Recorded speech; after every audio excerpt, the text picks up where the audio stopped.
Hey guys, it's Old Man G here, back again with another Manchester United match review, and I'm joined by a special guest. It's Johnny from Newcastle Fan TV, who has graciously come onto this channel. Johnny, how are you doing? I'm very good, Jay. How are you? I'm very good. Thank you again so much for coming onto this channel. I really appreciate it. For those unaware, Johnny is from Newcastle Fan TV, one of the biggest Newcastle fan channels out there supporting the Black and White Army. So before we just get into this sort of preview, obviously, if you're new to the channel, to like, share, and subscribe to Red Devil Studio, follow us on Twitter, United X, and smash the notification button for latest Manchester United news. And please head over to Newcastle Fan TV, subscribe to them, and show them your love as well. So yeah, Johnny, just a bit about yourself, like what you do in Newcastle Fan TV, follow Newcastle. Yeah, so I was a presenter for Newcastle Fans TV. I've been with the channel for just over 2 years now, and it's grown quite a lot in the last couple of years. And we're the biggest Newcastle fan channel at the minute, which is good. But we try to be different. We try to get as many different faces as possible. We've had some Newcastle legends in the last few weeks as well. So we've had likes of Lee Clark on and Warren Barton and Les Fernandes as well. So I've had some big names on the channel the last couple of months through lockdown. But yeah, all good things about Newcastle is what we try and talk about anyway. Shout out to Raymond Moore. Thank you for tuning in. I'm good, buddy. And the biggest Toon channel. I'm corrected. The biggest. It is the biggest Newcastle fan channel. I stand to be. It is because I don't see it's any bigger. So, just because I was speaking to you before we actually went live on the stream, and I was saying how I feel like United and Newcastle almost had opposite transfer windows in a sense that you guys started off quite in a negative way because of the lack, what essentially happened to the Saudi deal. We started quite optimistically, having at least qualified for top 4, getting Champions League, and thinking that in the transfer window we were going to do something.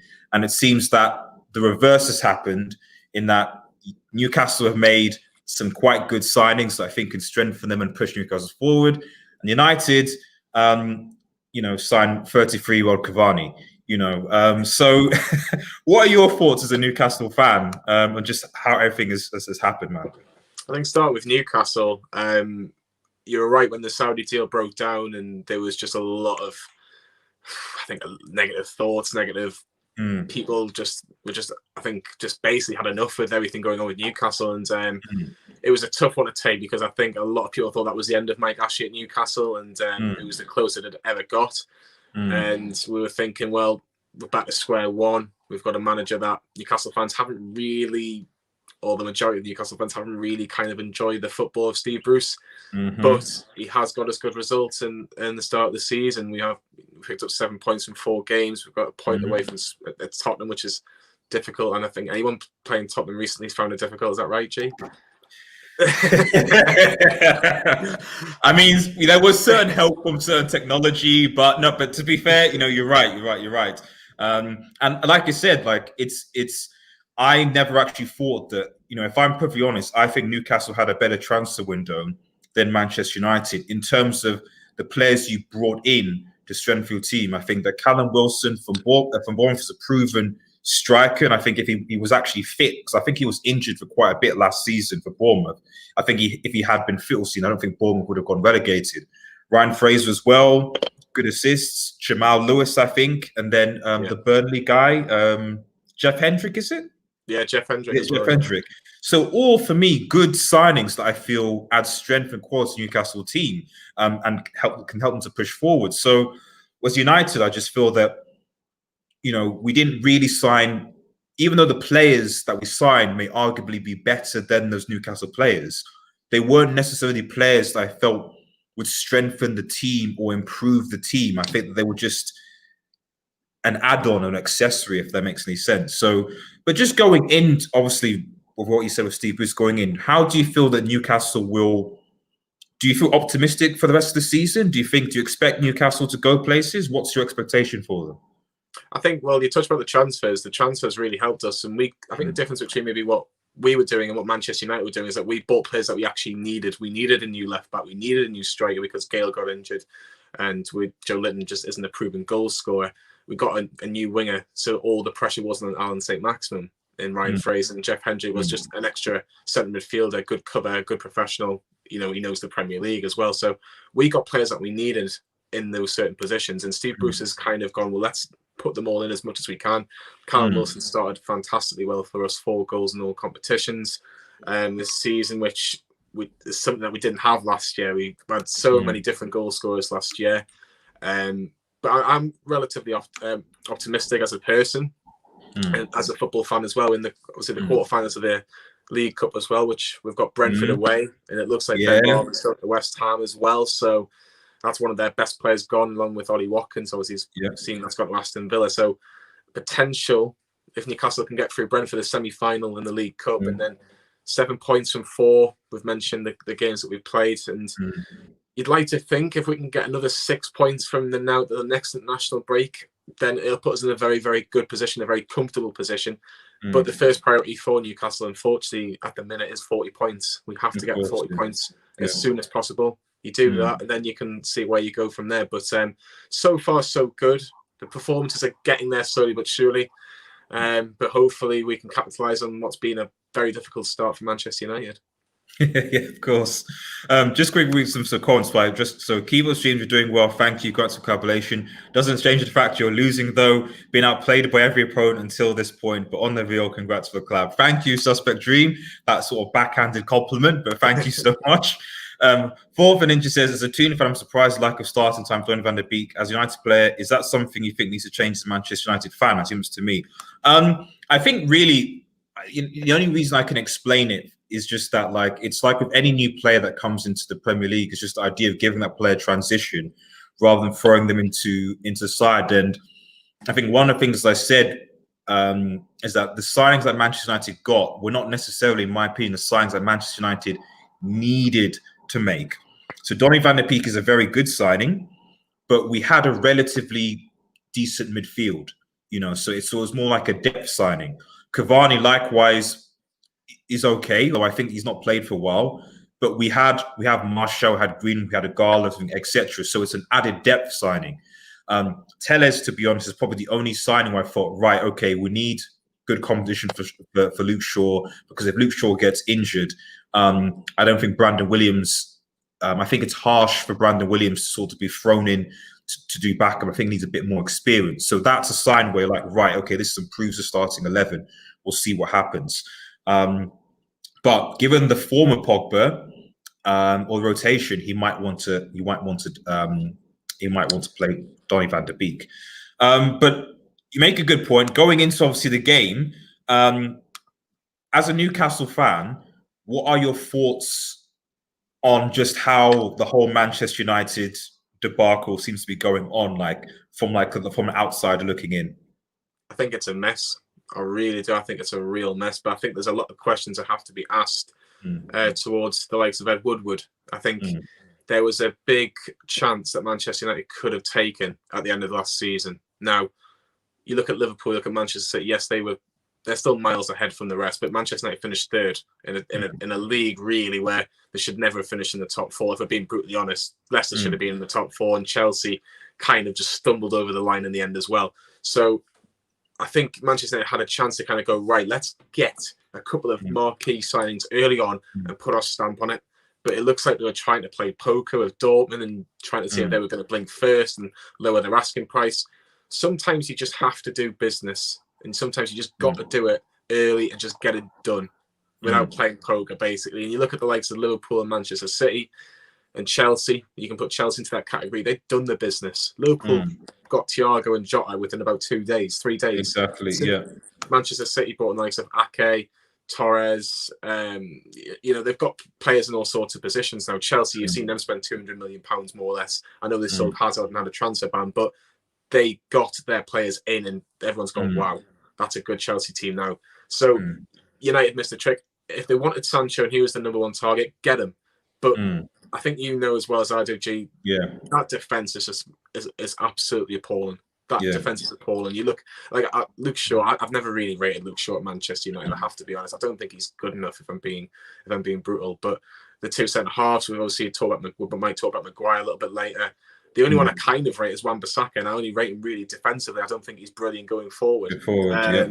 So for me, man, it is a bit of a mess. But then you've got a manager and Ole Gunnar Solskjaer, obviously a Manchester United legend, but is he good enough for Manchester United? And I think that's got to be an argument as well. I personally think that Manchester United should have gone for Pochettino.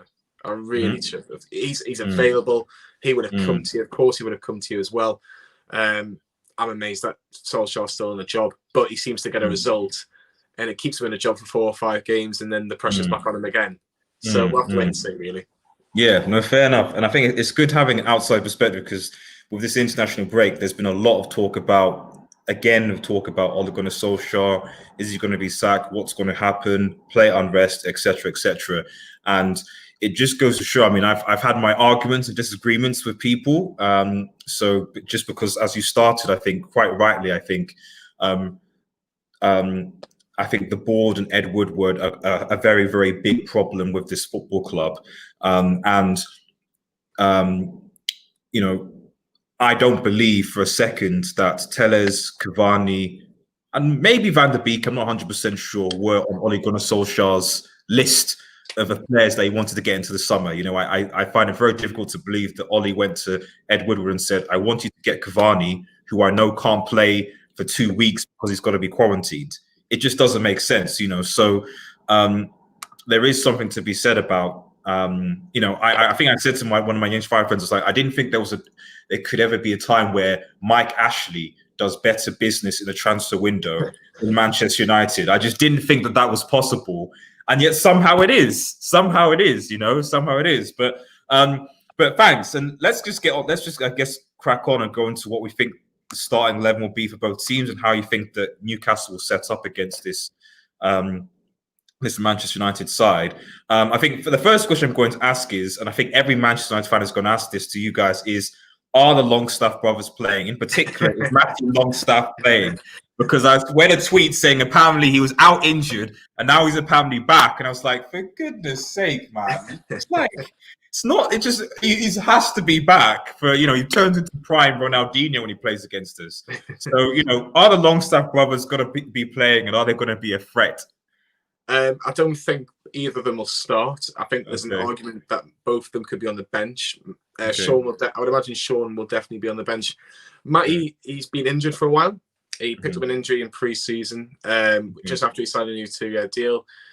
He obviously scored against Man United, St James and Old Trafford. I think that St James's Park moment, I think a lot of Newcastle fans would probably argue, is their moment of the season. Was that goal. I think that's still the pull of Manchester United, though. That is Manchester United. That's how big of a moment it is. But no, I think if they're both on the bench, it wouldn't be a surprise. But it wouldn't surprise me if both of them were out of the squad, because we've got quite a few players that are fit. The only one that I can think on the top of my head that's going to be injured is Dubravka, and he's the goalkeeper, and he potentially has a setback that could keep him out till December, which is a bit worrying. But Carl Darlow will be starting goal on Saturday night, and he's done really, really well since he's come in. He was man of the match against Spurs. He played well against Burnley, so there's no worries really with him in goal. Well, touch wood anyway. We'll see about that. But I don't see the Longstaff starting. If both on the bench, again, it's probably good for us to an extent if they can continue the form against Manchester United last year. But Dubravka is the only real injury concern, and obviously Dwight Gale as well. And so how do you think, going starting 11-wise, how do you think Newcastle, the players will start? How do you think Steve Bruce will set up going forward in his best way to sort of beat Manchester United? I don't think he'll give you the same respect as he gave Spurs. I think he will go 4-2-3-1. Okay. So I think it will be Darlow in goal. I think Jamal Lewis there was a slight injury concern over Jamal Lewis, but he was in training today. So I'd imagine he'll be starting as well. Javier Manquillo, former Liverpool's fullback, he'll be at right back. The centre halves is an interesting debate, because Jamal Lascelles, we don't know if he's fit, and last time out we beat Burnley 3-1. We had Federico Fernandes, who will definitely be starting. It's just whether Fabian Schär's fit and match ready, because he's played a couple of games for Switzerland. He got sent off, ironically, a couple of days ago. So we don't know about Fabian Schär, but if Jamal Lascelles is fit, I think he'll get the nod over Fabian Schär. So I'll say Lascelles and Fernandes in defence. I think it'll be John Joe Shelby and Isaac Hayden in the middle of midfield. That's Steve Bruce's preferred two, just in front of the back four. Shelby, we all know, he's a playmaker, very creative. You know, he's like that quarterback role. So he will try, as soon as he gets the ball, he will try and get us on the attack. When you look at the likes of our wingers, likes of Alan St. Maximin, for example, Isaac Hayden's just basically there to just cut out all the threat going forward. If there's any counter attacks, if there's any United attacks or Manchester United attacks rather, Isaac Hayden will be the one that will try and stop that. Where John Shelby will just do the nice stuff basically. Going forward in the three, I think it'll be Alan St. Maximin on one side. I would love to see him go with Ryan Fraser on the other, but I don't think he will. I think it'll be Jeff Hendrick, which is a bit negative. But if Bruce was really going out for it, I'd love to see Fraser and St. Maximin on either side to really have a go at your defence. But I don't see it happening. And then you've got the likes of either Joe Linton or Almiron up front, just behind Callum Wilson. It might be Joe Linton, it might be Almiron, but it'd be interesting to see what happens, because I think this isn't a Manchester United side that scares me anymore. I think Steve Bruce will look at it and go, "This is a real good chance to at least take a point off Manchester United," because they're not in a good way. Obviously, losing 6-1 last game isn't going to be great for them. They need a reaction, and I think there might be a panic mode by Man United. They might try to do too much, and hopefully it'll play into Newcastle's hands, because we are a bit of a counter-attacking team, even if we are playing 4-2-3-1, because of the pace of St. Maximin, who is going to be, who is our star player, just signed a new deal as well. So that's what I think will be the start. I would say Joe Linton will probably get the nod over Almiron, and you've got Wilson up top as well, who's going to be raring to go, because he's played no international football as well. So that's how I think Newcastle will line up. Fair enough. Thanks, Chief. Raymond says, I think Rashford will step up his game and Nelson Martial. Tellez supporting him from behind will definitely bring the best of Rashford. And that's obviously a good point with how I think United are going to set up, because for benefit for obviously Newcastle Martial is not going to be playing because he's suspended for 3 games due to violent conduct. Cavani is not going to be playing because he's got to self-quarantine. As far as I'm aware, those are probably the notable absentees. Although Solskjaer's press conference is not going to go. So I suspect United are also going to have David De Gea in goal. I don't think there's any issue with the goalkeeping situation. I think if anything, there's too many goalkeepers that Manchester United have.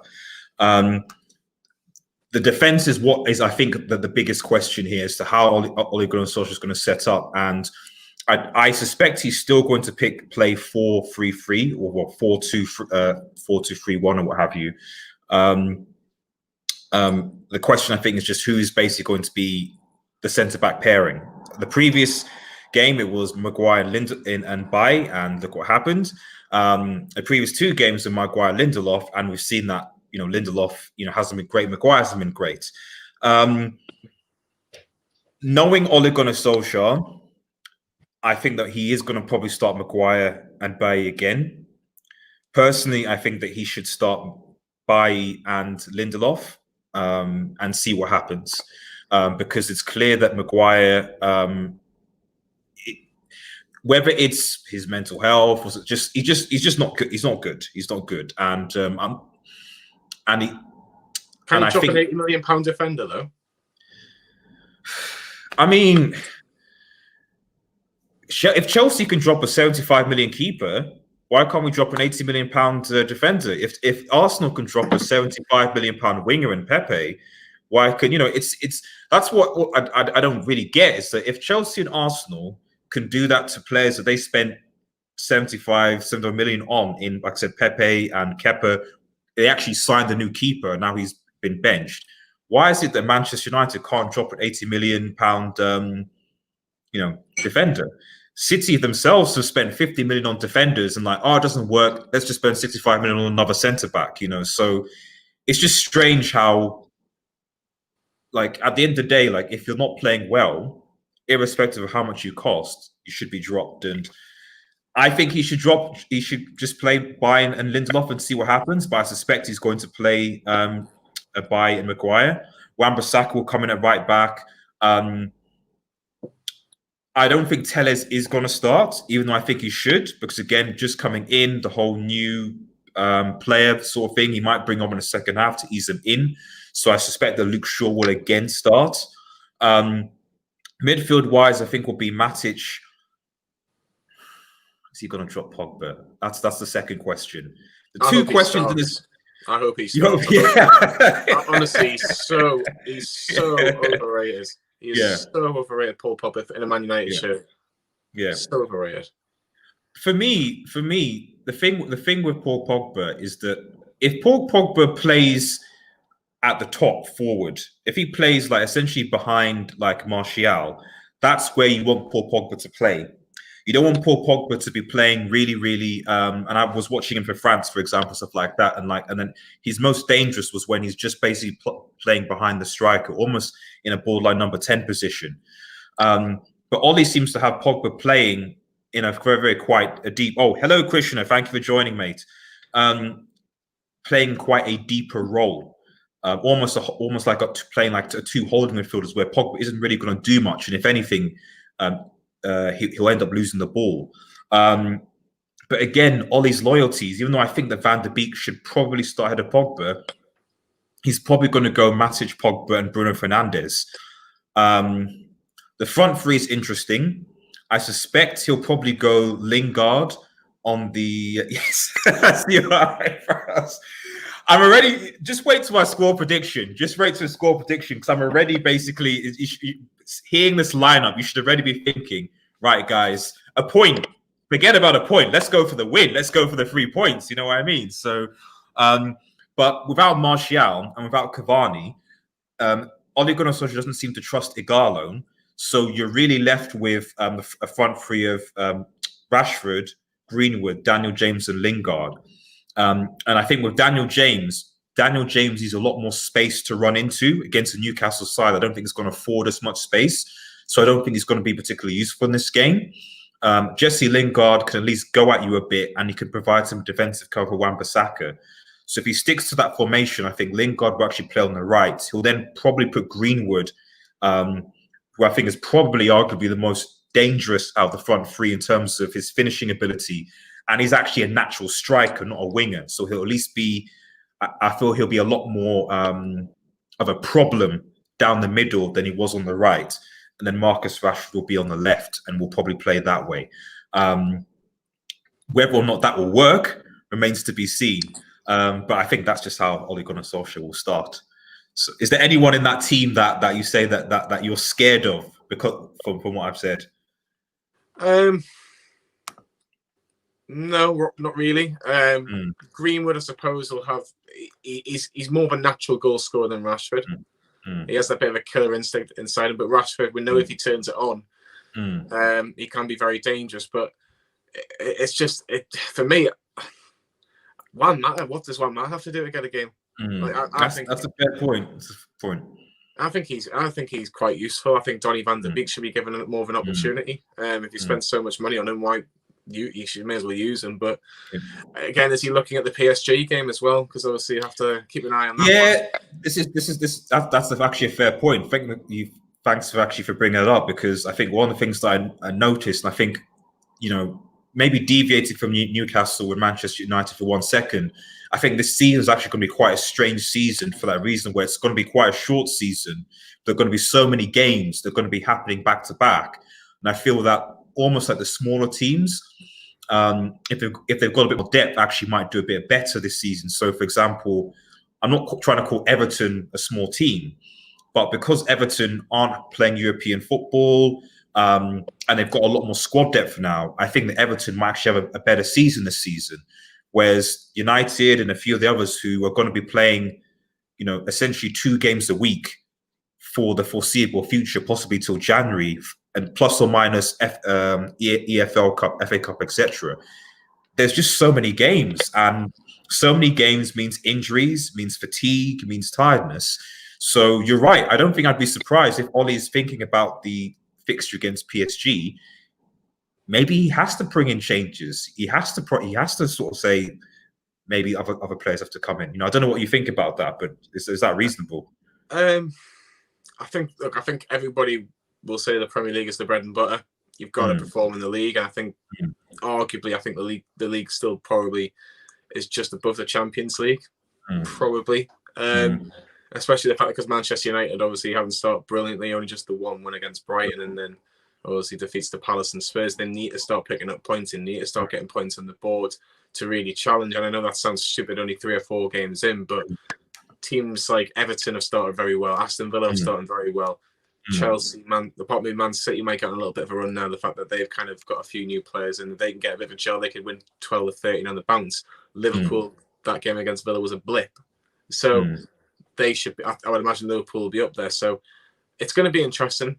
But I don't know. I think Manchester United have got to look at this and go, get the 3, even if it's a terrible performance but can get a win, it might just boost them because they've got. I think you've got like Chelsea and Arsenal. You've got a very. I mean, so essentially Newcastle away, then it's obviously PSG away, then I think it's Chelsea at home, then RP Leipzig at home, then Arsenal at home.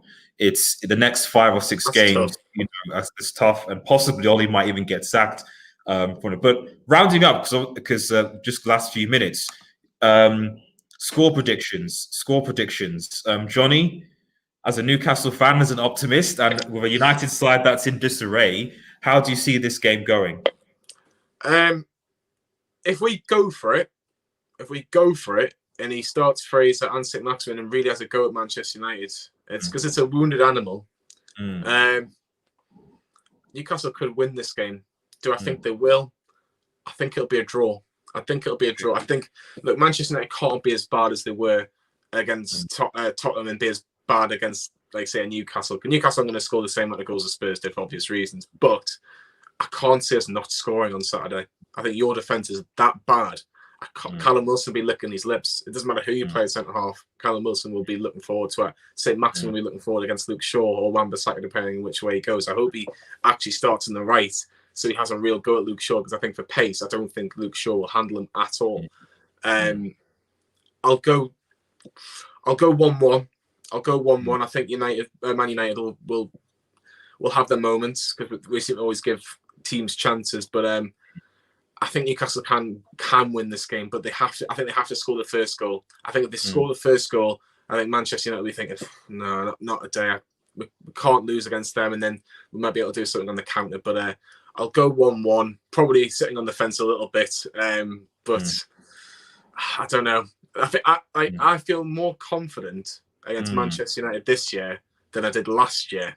Yeah. And we did win last year, but I think we were a bit worse last year. But it's not the same Manchester United, which is a shame. I know it's a shame for your subscribers and obviously Manchester United fans around the world, but they're not the same team. It's not the same animal. You know, they're not the Liverpools and Man Cities that are good. If you finish above them two, you will win the league. It's as simple as that. So 1-1.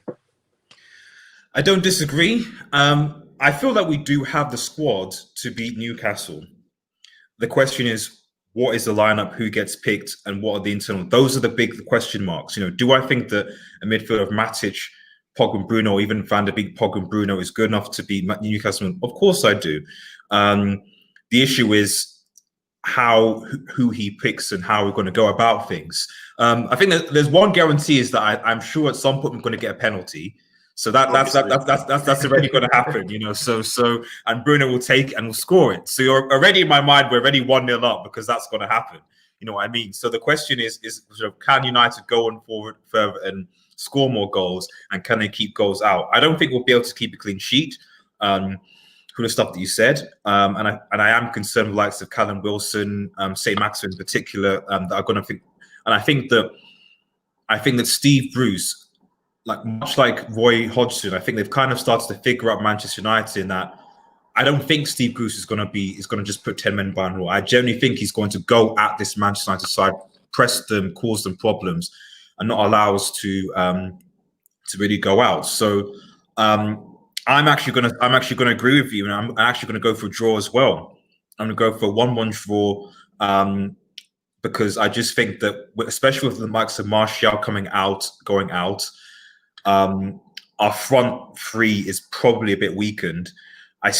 We still don't seem to be sure what our best back four is, and I think it's those two things that I think in combination will mean that I don't think United will be able to get that killer blow and finish Newcastle off. Hopefully I'm proven wrong, but actually I agree with you. I expect Manchester United to get a draw. But would I be surprised if we lost, especially if Matty Longstaff makes a debut from the bench? In fact, what I will say, I'll keep it simple. If Matty Longstaff doesn't play, we win the game. You know, so that's basically if I see him anywhere on the bench, it's over. You know, so that's my score prediction. You know, so it is what it is. Anyway, guys, thanks everyone for getting involved. Comments in, and for those who'll be watching live and not live, thank you so much, Johnny, for coming on behalf of Newcastle Fan TV. I really, really appreciate you coming on and sharing your thoughts. And for those who are watching or will be watching, please head over to Newcastle Fan TV. Hit them up on Twitter and subscribe to them on YouTube. They're doing amazing work. They're the biggest Newcastle fan channel, and they're doing a lot of work for the Newcastle fan community and beyond. So take care, everyone. Thanks again, Johnny. Thanks very much. Thanks again. A real pleasure. Appreciate it. Have a nice day, everyone, and cheers.